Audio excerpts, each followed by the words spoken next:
Hi and welcome to Easy Fishing. Now, this is a little bit different to what I've done up till now.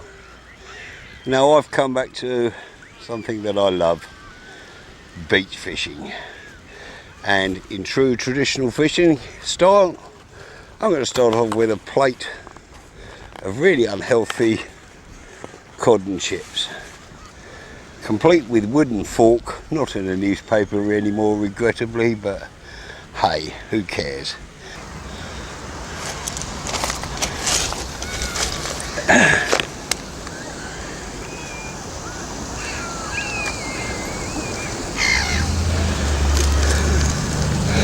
And that is my view tonight. I'm on Hayling Island Beach.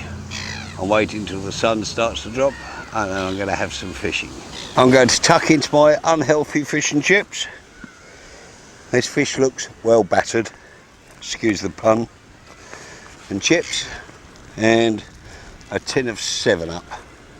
Really unhealthy, but is this going to taste good by the sea?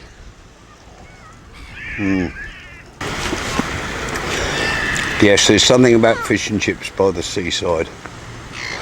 Tastes so much better than at home on the plate. And with the beautiful backdrop, I'm looking at the Isle of Wight. Across the Solent from me, I can see the Spinnaker Tower at Portsmouth. I can hear the seagulls, who are no doubt waiting for some chips. For once, I'm not in a rush, which is really nice.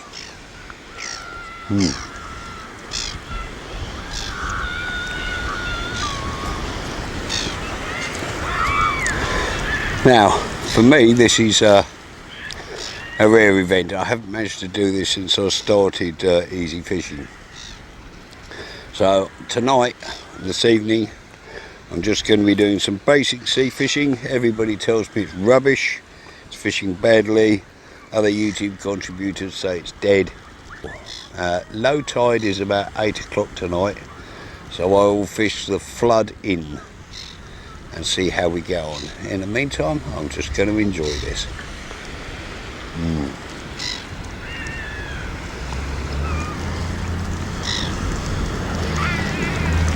And I've had a nice hot cup of tea, I would be in heaven.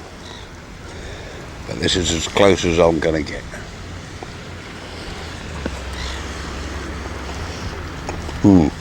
Excellent.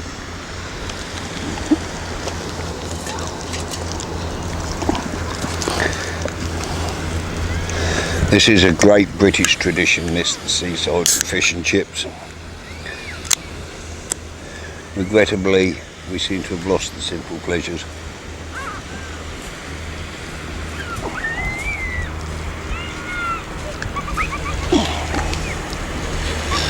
With a good dose of fresh air, beautiful backdrop, lapping waves. I'm surrounded by some black-headed gulls, which at the moment are chocolate brown. I don't know why they call them black, why not brown-headed gulls? Absolutely stunning looking birds, but I'm going to turn the camera off now and enjoy my fish and chips. Now, you might be wondering why I've come to Hayling. Well, first and foremost, it's the nearest part of the coast to where I live. It's about 80 miles, about 2.5 hours journey, which is the shortest journey I can make. Now where I'm sitting now is a place called Eaststoke Corner. So Eaststoke Corner is a recognisable spot. There's a big white block of flats and it's as far as you can drive along the seafront. After that it's private road. If I swivel around here, directly opposite me, if I can zoom in enough, Mick's Fishing Tackle, right on the beach, dead handy. Next to it, or 2 shops away, the Coast Guard Fish and Chips and Cafe. I wouldn't say it's the best, but fish and chips. Now if I swivel down here and look down the coast in the distance, you can see the Spinnaker Tower at Portsmouth. And if I look further down here, I'm about 20 groins in. Now the beach at the far end is much shallower and sandy bottomed with a bar running out from the point. I don't think the camera can pick it up. It's a very popular area with windsurfers and that sort of thing. Now this beach, although it looks like just a shingle beach, used to be a fantastic holiday destination in the UK, but they built luxury houses further down, and the council made the decision to shore up the beach with shingle. And if you come here every sort of March and April, you'll see gigantic earth movers, diggers, ships spraying shingle onto the sand. But if I pivot round and zoom in on the water's edge, where there's some people paddling, you can actually see that it's a flat sandy beach at the bottom, shallow. Now at high water there's a fair depth of water there, but the whole beach used to be a lovely sandy family beach, but regrettably that's all been ruined. That's by the by.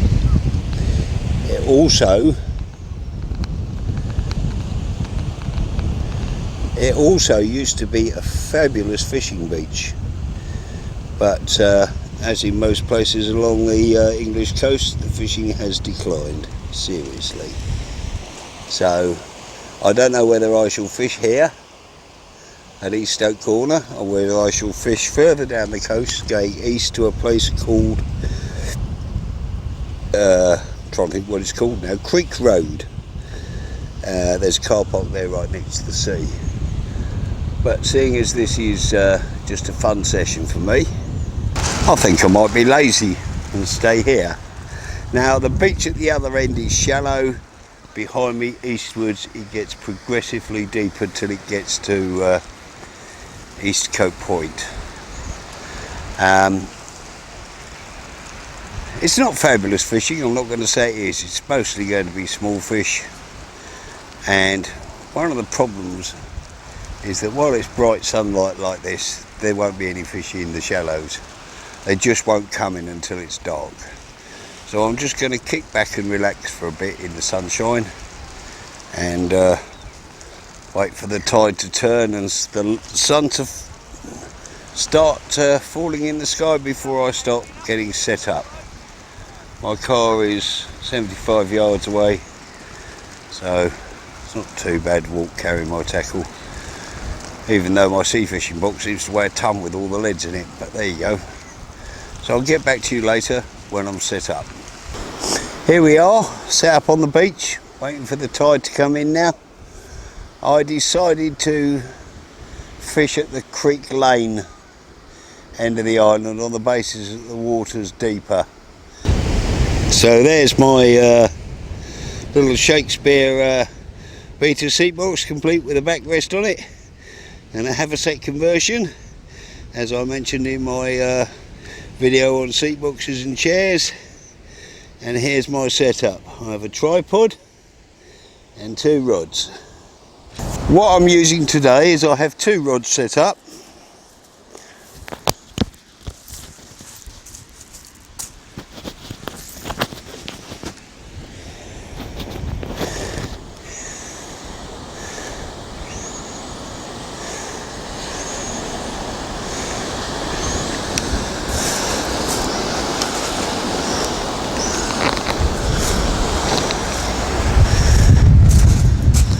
One is a conventional 12'9" Shakespeare beach fishing rod.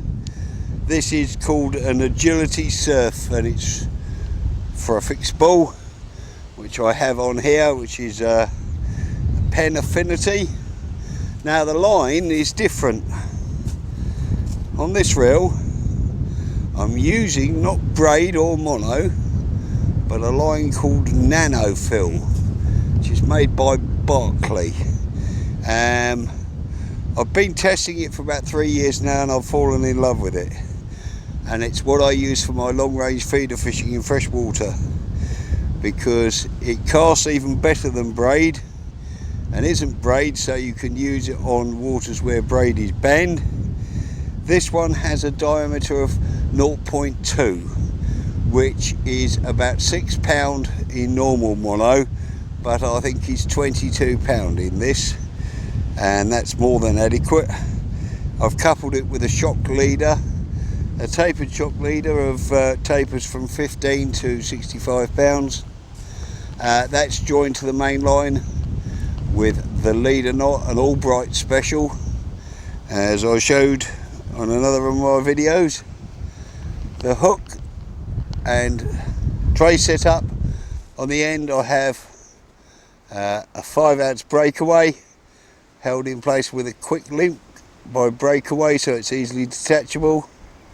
2 very short snoods with size 2 hooks. Here's the top one, and at the top of the trace is a swivel and another quick link tied to the end of the main line, so I can change my traces quickly. Now the other rod is different.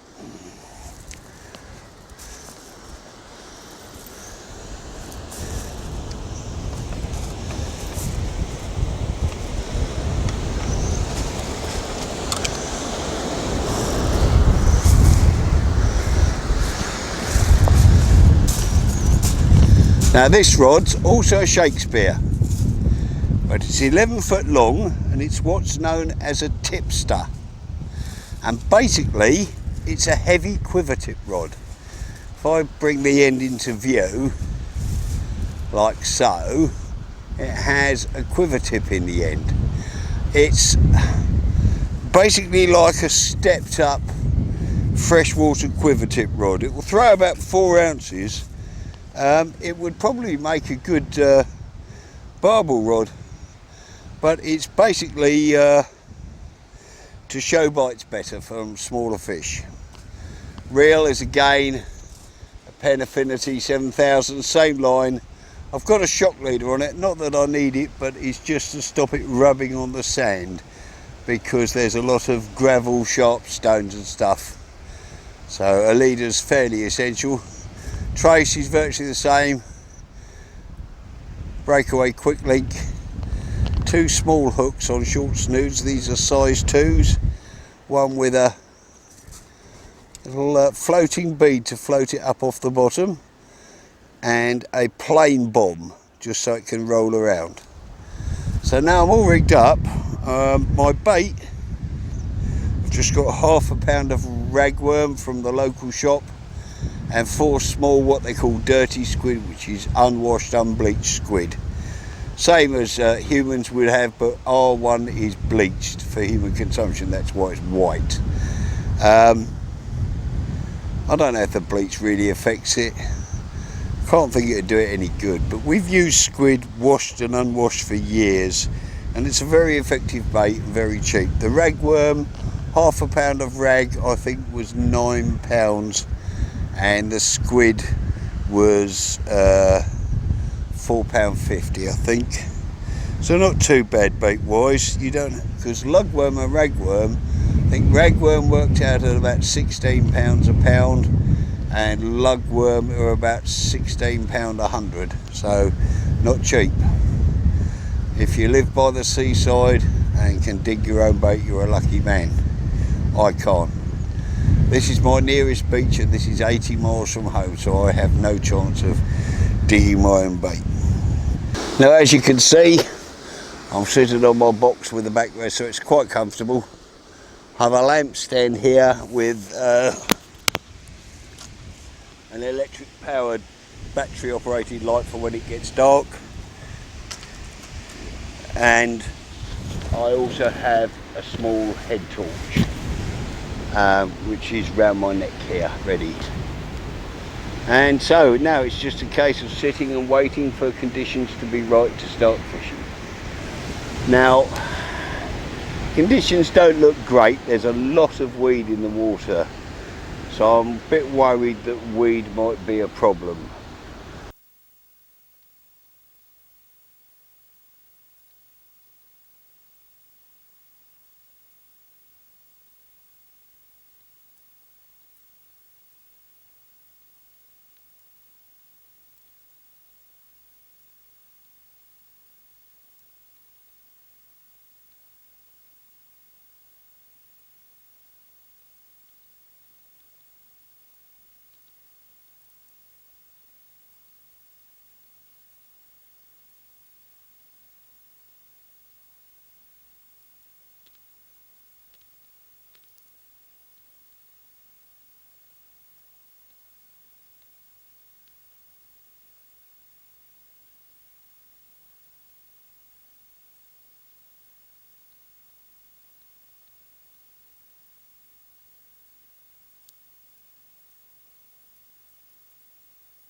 Hi, well, I'm having a real weed problem.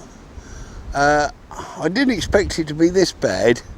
I've never experienced weed problems like it here. And it's not just fine philodendron weed, it's lumps of bladderwrack with the pebbles still attached to them. I don't know why it's been torn up from the seabed like that, because we haven't had a storm in ages, but it's proving to be a real problem.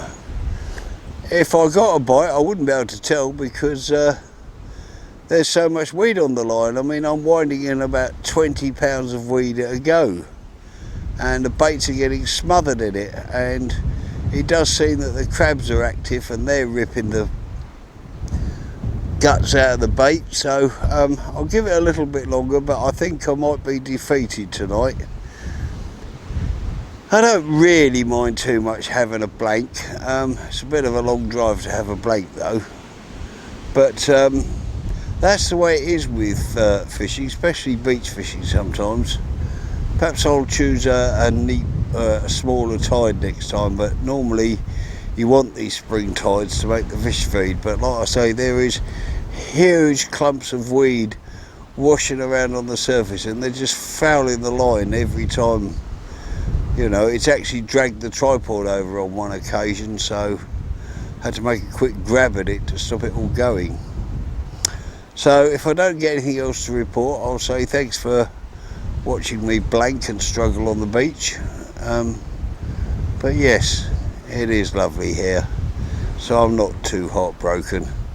It's a bit of a long drive for a blank, but there you go, that's life, isn't it? So like I say, I don't mind people seeing me blank, because you can't catch fish every time you go. So thanks for watching Easy Fishing. If I get another fish, I'll switch the camera back on and film it if there's enough light. So until then, tight lines.